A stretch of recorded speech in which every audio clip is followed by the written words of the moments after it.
पाक बहरिया आज का यादगार दिन हंगोर डे के तौर पर मना रही है। हंगोर डे आबदोज हंगोर की लाजवाल बहादुरी और पाकिस्तान के नाकाबिले तस्खीर दिफा की रोशन अलामत। 9 दिसंबर 1971 को हंगोर ने दुश्मन के बहरी जहाज ककरी को गर्क और करपान को शदीद नुकसान पहुंचाकर भारतीय बहरी गुरूर खाक में मिलाया।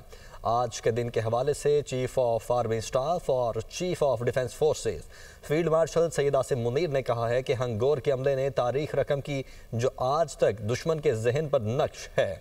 1971 में भी पाक बहरिया दुश्मन के लिए समंदर में सीसा पलाई दीवार थी और आज भी ये मुल्क की बहरी सरहदों पर आहनी फसील है। पाक बहरिया के सरबराह एडमिरल नवीद अशरफ ने कहा है कि हंगोर की दरख्शां रिवायत बरकरार रखते हुए 8 जदीद हंगोर क्लास आबदोजें अनकरीब पाक बहरिया में शामिल हो रही हैं।